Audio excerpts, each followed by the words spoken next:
She was shackled to the torture table. Her eyes widened in terror as the executioner gripped the metal funnel. It was the 17th of July, 1676, in Paris, and Marie-Madeleine d'Aubray, Marquise de Brinvilliers, was about to discover what the phrase water torture truly meant. Within minutes, gallons upon gallons of liquid would be forced down her throat until her stomach distended beyond all endurance, until she would beg for death itself. But why? Why was a French marquise, noble, refined mother of a family, being subjected to the most brutal torture method in 17th century France? The answer will chill you to the bone, for this is not the story of an ordinary criminal. This is the tale of a woman who transformed poison into high art, who killed for pure pleasure, and who nearly destroyed the French aristocracy with a wave of terror that made even kings tremble with fear. To understand how we arrived at this torture table, we must journey back 30 years, to a Parisian palace where a young aristocrat learned that killing could be easier than loving. Marie-Madeleine d'Aubray was born in 1630 into the highest echelons of French nobility. Daughter of a powerful magistrate, she grew up surrounded by luxury and privilege. But something was fundamentally wrong with Marie-Madeleine, something her parents noticed early, but chose to ignore.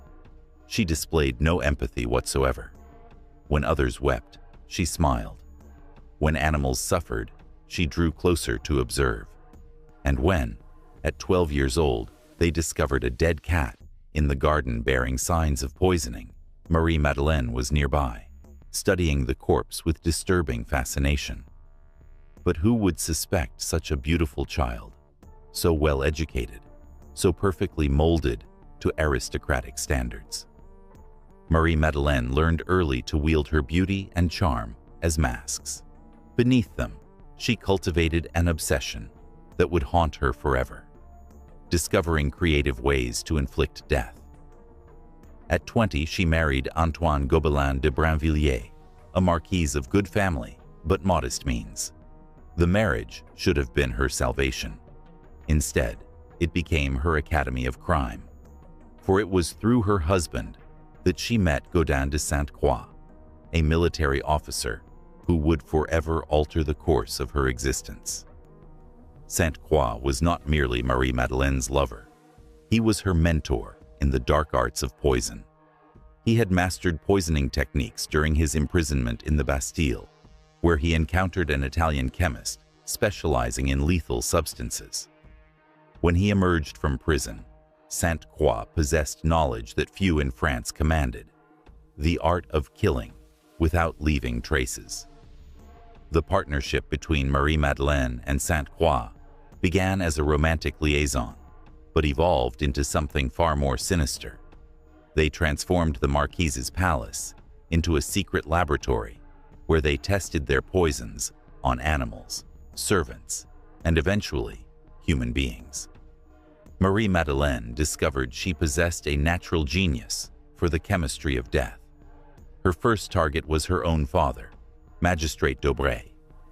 Marie-Madeleine visited him regularly, always affectionate, always attentive. She brought him sweets, wines, homemade remedies. No one suspected that each gift contained carefully calculated doses of arsenic. d'Aubray's death was slow, agonizing, and appeared entirely natural. Only Marie-Madeleine knew the truth. But one death was insufficient. Marie-Madeleine had discovered an addiction more powerful than any drug: control over life and death. Her brothers became the next victims. Antoine d'Aubray died mysteriously after dining at his sister's residence. François d'Aubray met the same fate several months later. The d'Aubray family was being systematically eliminated, and Marie-Madeleine inherited fortunes with each demise. Here lies the most disturbing aspect. Marie-Madeleine did not kill solely for money. She killed for pleasure. She tested different poisons to observe their effects. She experimented with dosages to prolong suffering. She meticulously recorded each victim's reactions, as though conducting scientific experiments. The servants in her palace began dying in alarming numbers. Some succumbed to strange maladies that no physician could diagnose.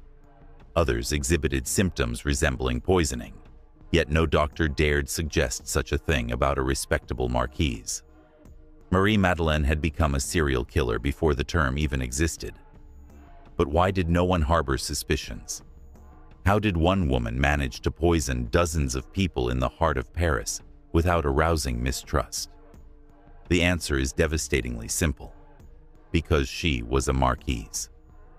In 17th century France, an aristocrat's word carried more weight than the lives of 100 commoners. No one dared accuse a noblewoman of such heinous crimes. The situation shifted dramatically when Sainte-Croix died accidentally in 1672. During a chemical experiment in his secret laboratory, a protective mask ruptured and he inhaled toxic vapors. He perished instantly, but left behind something that would condemn Marie-Madeleine: a casket containing every poison recipe, letters detailing the murders, and sufficient evidence to send half the French aristocracy to the guillotine. When authorities discovered this casket, Paris plunged into panic. The victims' names, the methods employed, the dates of poisonings, everything was documented with scientific precision, and at the center of it all, like a spider in the heart of her web, stood Marie-Madeleine d'Aubray, Marquise de Brinvilliers. The hunt for Marie-Madeleine became France's greatest criminal manhunt. She had fled to the Netherlands upon realizing the evidence against her was overwhelming. For 4 years, she lived as a fugitive, constantly changing identities. But the arm of French justice was long, and her political connections even longer. When she was finally captured in 1676, Marie-Madeleine knew there would be no mercy. She had killed too many, terrorized too extensively, scandalized France too thoroughly to expect clemency. But not even she imagined what awaited her in the dungeons of the Châtelet. Water torture was reserved for the most heinous criminals. The method appeared simple in theory, but proved diabolical in practice. The victim was strapped to an inclined table. A funnel was inserted into their throat, and water was poured slowly but relentlessly. The liquid filled stomach and lungs, creating a sensation of internal drowning that drove victims to absolute despair. 2 versions of this torture existed. Ordinary questioning employed 8 quarts of water. Extraordinary questioning used 16 quarts. Marie-Madeleine, given her exceptional crimes, was subjected to the extraordinary version. 16 quarts of water would be forced into her body until she confessed all her crimes or died attempting to resist. The torture session commenced at dawn. Marie-Madeleine was stripped and bound to the table with ropes that cut into her flesh. The executioner, a man experienced in extracting confessions, positioned the metal funnel in her mouth. She attempted to plead, but her entreaties were silenced by the first dose of water cascading down her throat. The initial quarts proved the worst. Marie-Madeleine choked, coughed, desperately tried to expel the water. But the restraints held her motionless, and the funnel ensured every drop reached her stomach. She could feel her abdomen expanding, swelling like a balloon approaching its bursting point. After 8 quarts, they offered her the opportunity to confess. Marie-Madeleine, her body shattered by agony, admitted to some murders, but not all. She understood that each confession brought her closer to the stake, so she attempted to reveal only enough to halt the torture. It proved futile. The judges demanded names, dates, methods. They wanted to know how many people she had poisoned, which recipes she had employed, who else was involved. With each unsatisfactory response, more water was poured into her tormented body. At 12 quarts, Marie-Madeleine hovered near unconsciousness.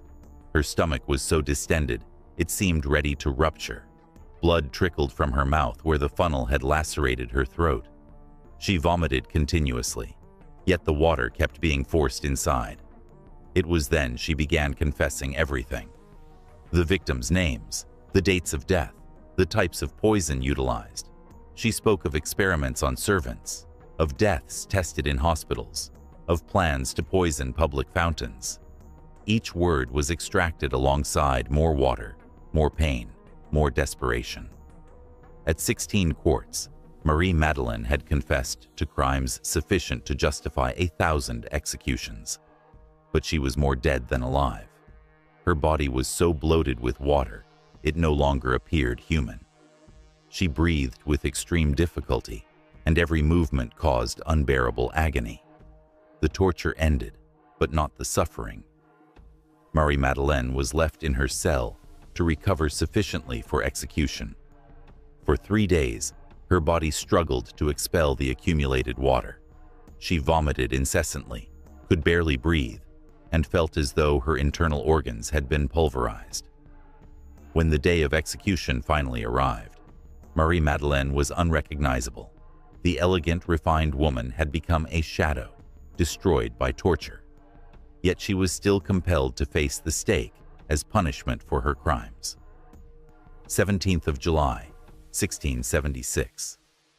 Marie-Madeleine d'Aubray was led to the Place de Grève to be burned alive before a crowd thirsting for justice.